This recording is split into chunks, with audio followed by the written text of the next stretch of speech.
Hello, hello. We are live. Welcome. My name's Gwenda Lambert. Welcome to the May Movement Challenge. May Movement Matters Challenge. I wonder if I could put a couple more M's in there just to make it fun.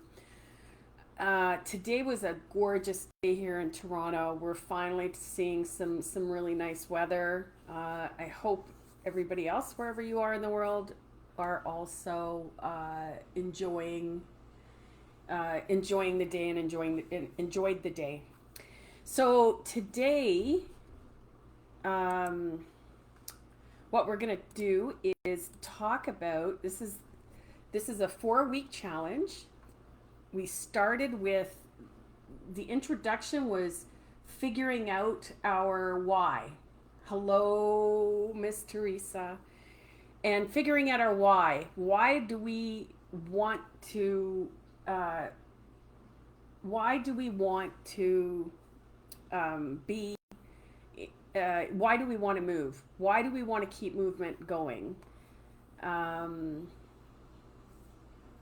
I don't know how this is. I've got somebody. We've got a request for Jen. Yay! This is so exciting. Is this Jenny Lambert? Um, I don't know how this.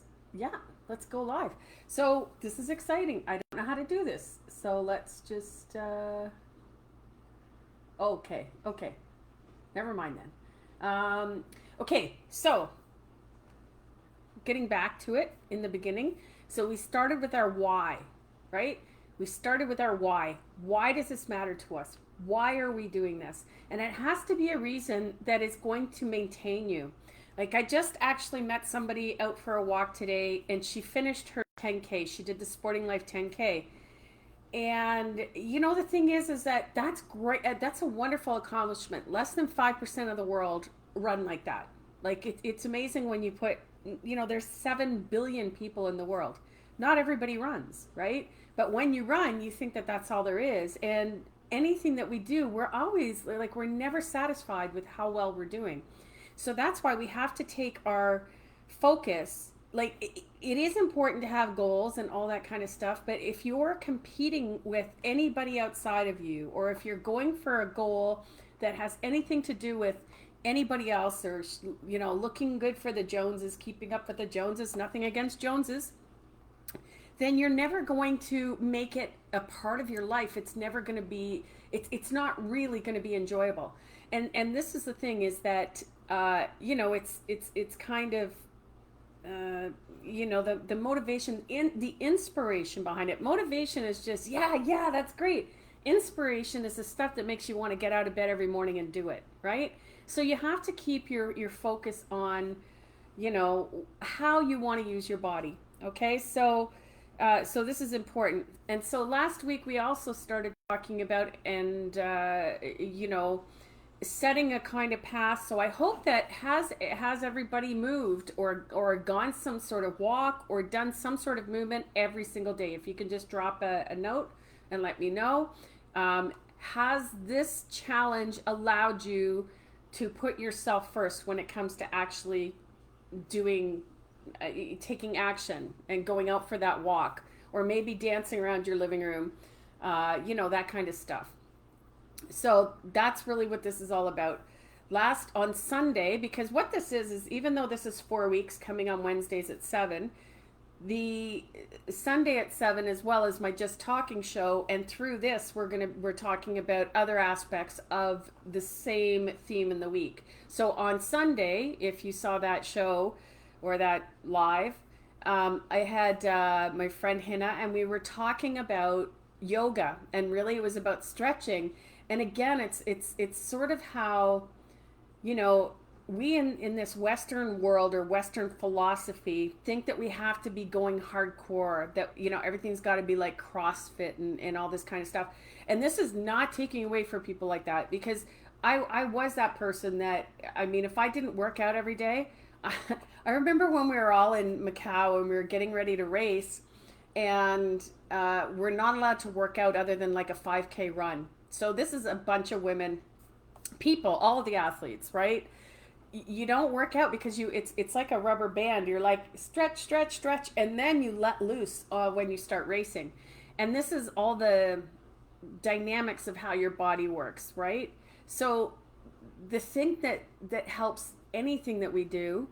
Okay, thanks, Teresa. See you again.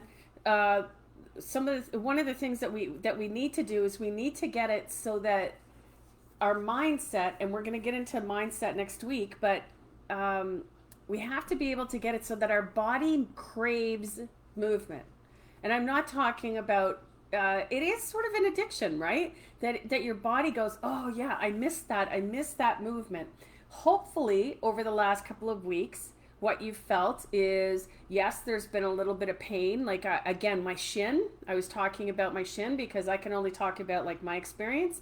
But now that I've been walking every single day, like I've been doing it for more than the 2 weeks, but my shin is now moving well because I took it easy. I wasn't going to start anything more hardcore. I wasn't going to start anything until my body was saying, "Okay, I'm ready. I'm ready now." And so, this is what self-care really is about. Self-care is not about, it can be about aromatherapy, and it can be about taking Epsom salt baths. Absolutely. And it can be about, aromatherapy in the Epsom salt bath. But what it really is that we take time to listen to our body. We take time to say, okay, you're trying to talk to me. I'm going to listen. Because once we listen and we make ourselves a priority, then that allows us to actually, you'll just notice small changes. You'll notice that your body will do more for you because you're responding to it. You're working with it. You're not trying to beat it up, right? So, again, in my case, my shin has worked out. Now, I also posted something about like how I work out my shin. We were talking about yoga. I did post that woman as well that does classic movement because and one of the things about yoga is yoga was supposed to be to keep our body limber enough that we could that yogis could meditate for hours and days sometimes at a time. So the whole purpose of it is to make your body stronger and to make your body leaner and that kind of stuff.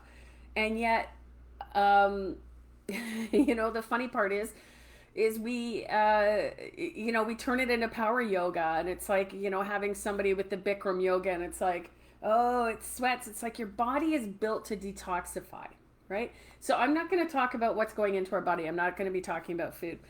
So what I want to get into today is, hopefully you've seen, because this is the one thing, once your body starts moving a little bit better, hopefully you're sort of keeping time. And again, this isn't a goal, it's more an observation. Like now I'm noticing that if I keep a certain pace that I was before, I can go further. More importantly, and again, the first day I was talking about your lungs, your heart, and then your muscles. So it starts with your muscles. Once your body starts flowing and it starts getting, everything's working, this is good, this is cool, then we can get into, okay, are you less winded? Do you don't feel your heart up in your throat? You're not feeling like you've got a red face and your heart beats really high. And so these are the things that allow you to see how the subtle difference between just moving every day, and then you're going to know to be able to put in that little bit extra. So we're not setting goals for the month of May. We're just observing. We're observing, how does our heart feel? Do you go out there and you're walking on the same course at least once a week so that you have some sort of baseline, and you are dancing or doing whatever kind of movement, doing your 10,000 steps, whatever it is, and but you start noticing that your body works better. So this is really the goal of the next week, is just to be more aware of that when we're out walking. Do you find that you're less winded? Do you feel that your heart it doesn't feel like it takes as much out of you? Now, this has only been a couple of weeks, right? So the thing is that if we've been inactive, like I know myself, I mean, I've been inactive compared to what I used to be for at least, 7 years now, 6 years. So 6 years, right? 7 years. So Does that mean that I can go out tomorrow and run a half marathon? No. Do I have any intention of it? No. Do I plan on running? Yeah, but not until at least June, right? I also hope that hope that our uh, health requirements are lifted so that I can swim, because swimming is a fabulous exercise. And again, it's going to take, you start with doing 2 laps, whatever you can do. And, something like the front crawl, a breaststroke, something that works onto your upper body. So, today, what I want to focus on is our core. I did talk about the fact that if our core is not strong, our back, we can feel it in our back. We can feel it in a tightness in our hips. We feel it when we have our shoulders go rolled over. So I'm going to talk about a couple of things that we can do when we're sitting at our desk, right? So a lot of us might be sitting at our desk when we're working, or even just when we're sitting down reading a book, right? Now, how many of you, like when you see somebody that's, you know, um, somebody that took ballet, you can always tell somebody that took ballet because they stand, their back is ramrod, right? They're everything about them is like they hold their head up in a certain way. And that's what they do when they're standing there. And why is that? It's because as a child, these were habits that were taught to them, right? And so it's easy for them to engage. So let's pretend we're all ballerinas from a standpoint of, we're going to go through the body now. And for this next week, I want you to um, become aware. So, starting with the head, become aware, if you can, of your jaw. If you are clenching your mouth, clenching your teeth, because that, again, adds stress and strain. It's also evidence of stress. But it can, it can really cause you like headaches and various other things. One of the other things is, are your shoulders up around your ears? Okay, so this is going to be one of those things. And I don't necessarily want to tell you to put reminders in your phone, because the other thing is, we've got all these tools, our phone, our Fitbits, or whatever it is. And that keeps us, again, one of the things that I talked about before was the fact that you don't want to have it so that whatever you're doing is dependent on something else other than yourself. So say your phone dies. Is that the only way that you can remind yourself to do a body scan? Now, I'm using the word body scan because people in mindfulness, if you have any anxieties or things like that, doing a body scan is a way to just engage in your own body and feel yourself in your own body. It's starting from the head and it goes down to the toes, and you want to try and feel for wherever there's tension or wherever you may be holding tension. I'm going to focus on 3 specific acts right now, because part of what this is engaging the muscles in your body in a way that you may or may not be doing them right now. And again, this is the kind of thing that I would do while I was standing on the subway, if I, sitting at my desk. And this is whether when I was fit or not fit, right? Because the whole thing is that this is about engaging my body and just becoming aware of it and connecting with it, right? And letting it know that, hey, I see you. So the first one is really, yes, the jaw, but when we get into our neck, if we're doing this at all, you're going to, this is the hunchback part, right? So I want you to at least try to do this 2 or 3 times a day, where you set a time and then you just like do like a little side to side, and then shoulders up, back and down, and then see if that feels natural. It's not going to feel natural if you're not one of these ballerinas, but I want you to imagine that you are like whatever ballerina, if you ever had a dream, because what this is all about is this is allowing us, again, it's like, okay, my shoulders, where are they? Are they up here? Well, what are my muscles doing with that? They're contracting. We want to be able to elongate our neck. We want to be able to hold our head up high. Okay? So that's number 1. Number 2 is involved in the core. So with the core, I know everybody thinks about doing this. We got to do, to get core strength, we have to do 1,000 push, sit-ups or whatever else, or crunches. And the way that people do crunches, especially when they're doing this and they're yanking on their neck, again, you've got to know when things feel wrong and when you're using muscles as opposed to momentum. Okay, so that's really, really key and important. So when it comes to your core, right?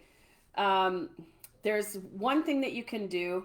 If you take your hand like this, right, then your thumb should be able to go on the bottom of your rib cage, and your finger should be able to go on your hip bone. Now you remember how I talked about the soca movement, or the on the first day I talked about, like, when you're doing belly dancing and you're actually moving with the hip joints. That's part of one of the things. Again, it's awareness of being able to use that keeps our hips moving a little bit better, but it also allows us to really become aware of the separation, right? That our hips have their own movement. I don't know how this is coming across with you guys. So if you have, and this is the thing, you should be able to feel it. It doesn't matter. I mean, I've got extra padding, as you can see here, but what I want you to be able to do is this part here. You've got it on both sides. So here's a little fun thing. Now, again, we're going to first start with our shoulders up, down, and back, and we're keeping it so that our shoulders are back. Then we're just going to take this and we're going to crunch. You're going to engage your core. Now it may be going like, what are you doing? We're going to engage our core, and then you just do a little crunch. So, but I want you to actually feel that where your hip, your rib cage is actually coming down towards your hip. Now it might be challenging to do. Like, even me, I'm doing this. I haven't done this in forever, right? But this is one of the things I used to do. Again, standing in line at the grocery store. Nobody needs to know what you're doing, right? So you would just like come down to the side, come down to the side. You're going to do 20 on each, and again forward. So you're going to, again, bring the rib cage down towards, and then the back as well. So you're just doing, and it's like not much of a movement, but this is going to do, if you can do that like 2 times a day, right? And put like little post-it notes or whatever it takes, because that's the kind of thing that if we do this as we're watching TV at night, or maybe you're reading a book and it's like, okay, at the end of this chapter, I'm going to do a roll up and down, and it's going to be basically engaging from your hips up. And so when you do this, and I hope you give it a try, and if you have any troubles with this, and then it's just a subtle movement, but you're using those obliques, you're using those core without having to do this big, huge crunch, right? Again, we want to get our muscles, we want to start talking to our muscles and start getting to know what they feel like, right? This might actually, you might actually feel it, like the next day. And again, talking about the whole lactic acid, we have that 2-day window. Whenever we start anything with our muscles, the next day might be a little tender. The day after is always going to be harder. So that's another reason why we want to keep momentum. We want to keep doing this every day, because what's going to happen is it's going to compound itself. It's going to get easier and easier. So now you can also do this little thing as you're out on the walk. So, and the really great part is, if you get bored or whatever, I'm giving you so much to focus on while you're out there. You're not even going to have to, you're not going to have time to think about where you are, what you're doing. You're just going to focus on those muscles, right? And again, so this has nothing to do with your size, shape. This has to do with engaging your core. Because even the part where we are contracting our back, yes, exactly. That's exactly it. So now that's exactly what you do, is you, even as you're walking, you can do that with your glutes, right? You can actually keep it where you're engaging the whole core. And then, but you'll also notice that when you're standing up taller, this makes you stand up taller, then you feel like that already makes you physiologically, it already makes you feel better, right? And the great part, when you're tightening your glutes, like I noticed now that my shins stretched out, now my hamstrings are a little. They're saying, "Hey," because it's literally working up my legs and going, "Okay, hey, I'm feeling this. Okay, this is feeling good." And then it's getting its direction to say, "Okay, I'm supposed to engage." Your glutes are your biggest, your legs are your biggest muscle group. Your glutes are the biggest. And again, those glutes, this is where we get into it. This is not what we're doing over the next 4 weeks, but there's also times where we use our glutes instead of different parts of our legs, right? So, where, like, for instance, hip flexors, like you said that you have like hip challenges sometimes, right? Like in the hip flexor area. And that's because sometimes we use our hip flexor instead of our glutes. That's exactly right. So what you want to be able to do is you just want to be able to slowly get in touch with everything that's within your body, right? and and muscle groups you want to, and whatever you're working, if you're working on one side, you want to work on the other. So when you're doing this rib cage thing, and you can do it, just do it like 20 times on each side, and you want to do 1 2 and then front back, right? And the thing is, like the erector spinae, which is right down the back of, down the sides of your spine, that muscle is, again, in us women, we're not necessarily encouraged to have upper body strength, right?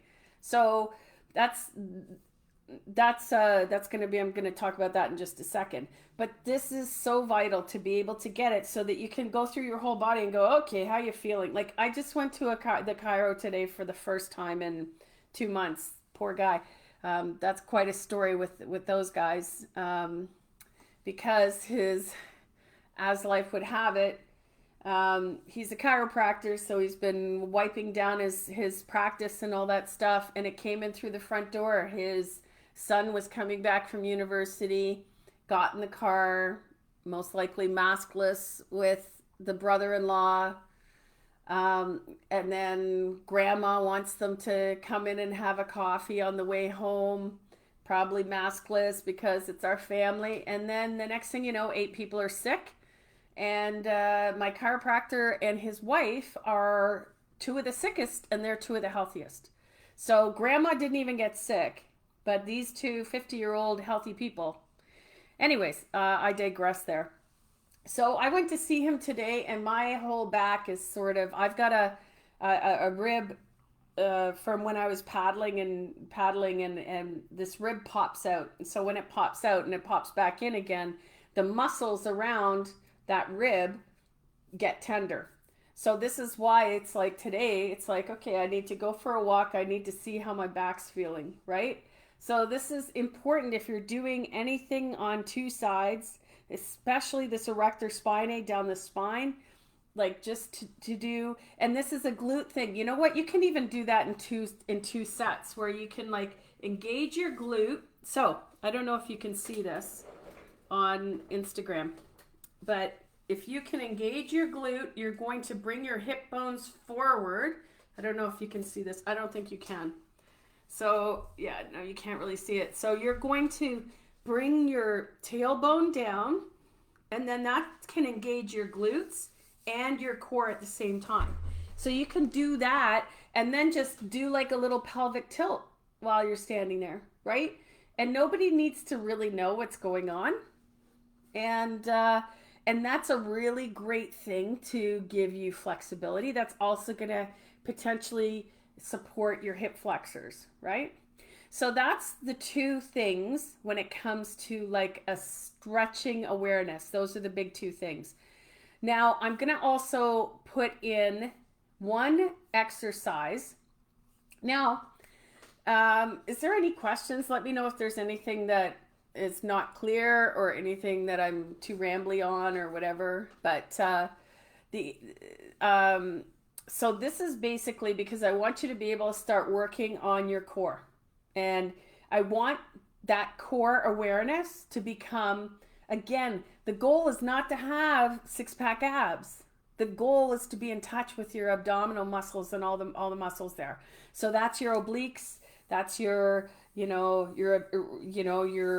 abdominal muscles, and your erector spinae, because that's really what supports you and what's going to allow you to walk, run, swim, anything, right? And it's also going to be able to keep your body in alignment. Because that's a funny thing. Even when you get into yoga, chiropractic, anything like that, my chiropractor loves me because when I go, like when I leave, it's like, oh yeah, I'm walking every day. He goes, I can tell because your spine's better. So this is what happens. The beautiful body is built to take care of you. So as we, straighten our spine and whatever reason, or you go through a chiropractor, and that's the whole thing. He even says, I don't want to see you all the time. I want to be able to help you when something happens. Like when I had my fall, I had to go and see him. So, but then as you build the muscles up, the muscles around your skeletal system is what's going to keep it.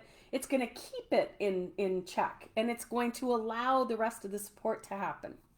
So that's why the core matters. Okay. So, and again, some other things that you can do just when it comes to stretching is there's the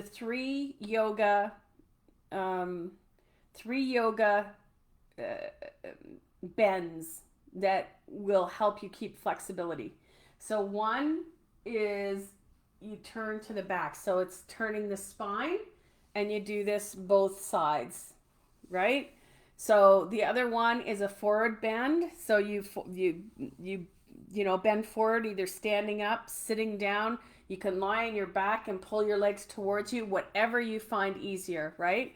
When you're lying on your back, a lot of times it's easier to do like a figure four or something like that because gravity is not on you, right? Meanwhile,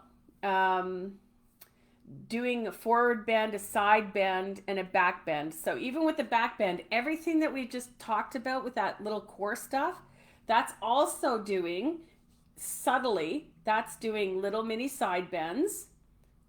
It's not a forward bend because all you're really doing is engaging your muscles and uh, uh, I can't find that word, contracting and releasing the forward and the back, but that's like a mini back bend as well, right?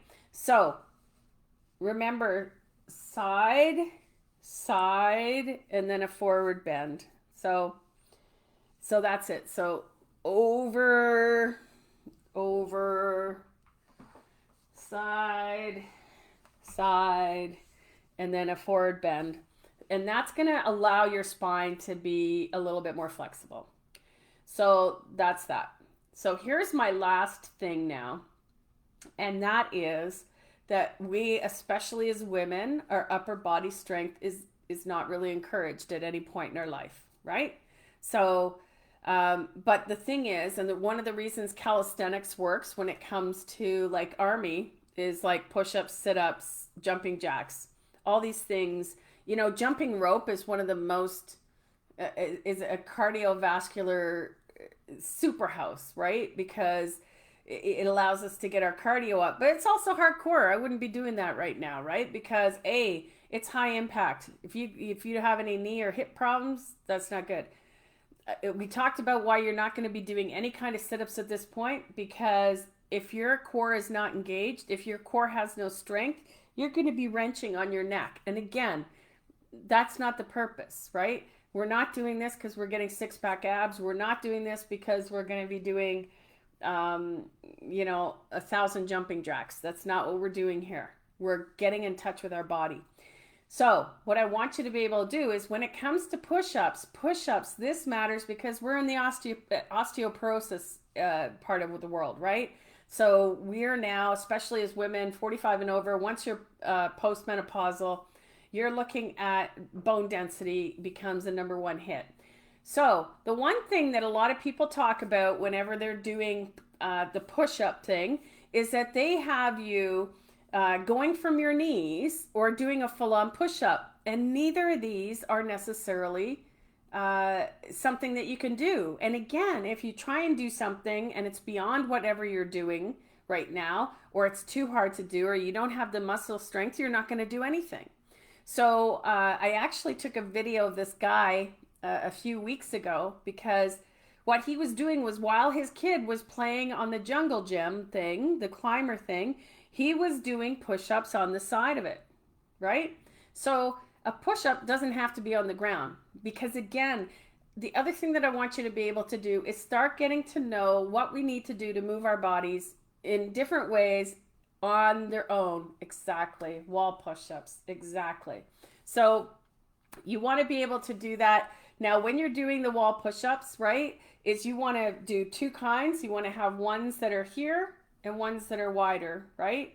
Because what's going to happen with this is it's going to allow you to work different parts of your chest, right? And again, so you know how we started off when we were talking about, oh, sometimes we hunch over and then we're not aware that our our shoulders are up around our ears. So again, even when you're doing these, and you're right, Jenny, you would know wall push-ups. Like you would know this kind of stuff because of the kind of work you're in. But maybe we're looking at it from a different standpoint. This is not a therapeutic. This is just let's go through and get in touch with our body. Let's go through and see if we can send our body some love. So the one thing, excuse me. The one thing that's really neat is that wall push-ups, again, there's a difference between starting off doing 10 at a time, like 10 close and 10 far out, because that's going to work different parts of our pecs and our shoulders, and see how well that works. Then if it does work, and which it will work, and you start feeling more strength, and again, this strength it's not necessarily gonna come in a week, but it will come in a month, right?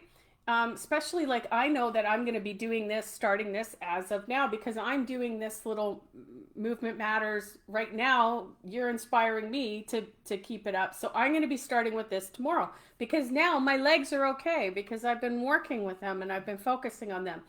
And again, that's the whole thing is like anytime that we're coming back to our body, we want to do it in sections. We want to be successful in whatever we're doing. So now when you get into your wall push-ups, the other thing is you can go at different heights. So it doesn't have to be, so we're up against the wall and you don't want it to be above your shoulders. And again, this is all about getting to know what's going on with our body, what feels what feels where. And again, we're not talking about stretching or anything like that. I'm going to leave that to people to do their own thing. But again, with the 3 bends, the side bends and the forward bend, that's going to give you your back flexibility, and your skeleton. So we're sort of touching on just about everything that you need now. So that's it for today. And again, so wall push-ups, the other thing too is like sometimes I go on something where I move my feet backwards a little bit, and then sometimes I go up on my toes because that also gives you a little bit of a different push-up thing. But that's going to be starting to see how our upper body is going to get to work. So thank you very much. I love you guys. It's good to see you here, Jenny. It'd be great. We should even do why don't we even do like a FaceTime thing? I don't know. We should do that. But I hope anybody else that's been watching, I hope this has been helpful. And again, so on Sunday, we're with Just Talking. I have a guest that's coming, and she's from my paddling world, and she's just fabulous. And she's a combination of one of the toughest women I've ever seen paddle, and but one of the most gentlest yoga, Pilates instructors. Like, she's all about the strength. So we're going to see what that conversation gets like. I hope this has been helpful for you. I hope you found something interesting in this and something that you can use. And let's start with those wall push-ups, baby. Let's go, Jenny. Okay, high five. No, maybe. Yeah. Okay, love you guys, and we will see you next week, and keep that movement going.